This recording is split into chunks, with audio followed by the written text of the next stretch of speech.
ST তালিকাভুক্ত করা সহ একাধিক দাবিতে জঙ্গলমহলে অনির্দিষ্টকালীন রেল সড়ক অবরোধের ডাক দিয়েছে আদিবাসী কুর্মী সমাজ।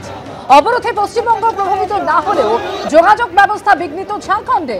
জামশেদপুর, হাজারিবাগ, গালুডিতে রেল পরিষেবা বিপর্যস্ত হয়ে পড়ে। গতকালই কুর্মী সমাজকে শান্তিপূর্ণ আন্দোলনের বার্তা দেন এডিজি আইন শৃঙ্খলা।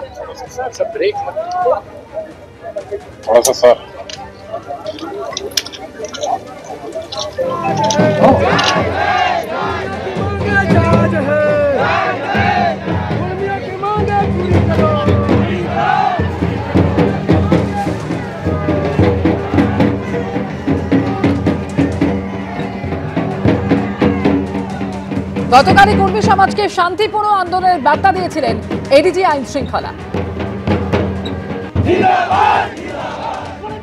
কোনো রকম disruption of essential services, medical emergency এগুলোতে কোনো রকম বাধা দেবেন না।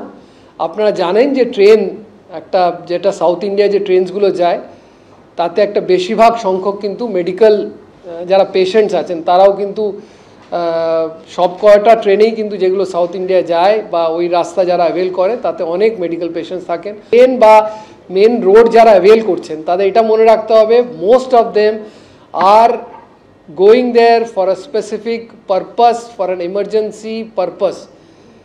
তো এইটা মাথায় রেখে যখনই আমরা কোনো রাস্তা অবরোধ করছি বা রেল অবরোধ করছি, automatically this is leading to problems for the common man.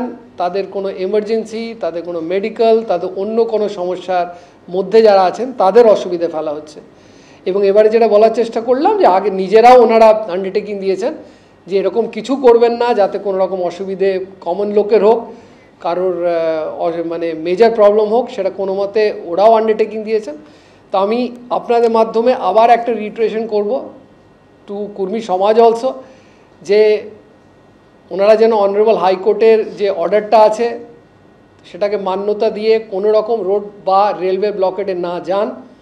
ওনাদের আন্ডারটেকিংয়ের দেওয়া পরেও, এবং তাছাড়া যেটা বললাম, court has been very clear, কোর্টের ইনস্ট্রাকশনস আমাদের ওপরে খুব ক্লিয়ার আছে যে কোনো রকম কোনো ডিসরাপশন অফ লাইফ বা রেলওয়ে প্রপার্টি বা রেলওয়ে রোকো এটা অ্যালাউড করা যাবে না। পরের খবরে আসবো, দুশ্চিন্তা বাড়ল আমেরিকায় কর্মপ্রত্যাশী ভারতীয়দের। H-1B ভিসাকে আরো দামি করে দিলেন আমেরিকার প্রেসিডেন্ট ডোনাল্ড ট্রাম্প।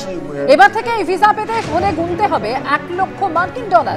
আমেরিকায় কাজ পেতে প্রচুর ভারতীয় যান, আর ট্রাম্পের এই সিদ্ধান্তের ফলে সমস্যায় পড়তে চলেছে ভারতীয় তথ্য প্রযুক্তি সংস্থাগুলিও।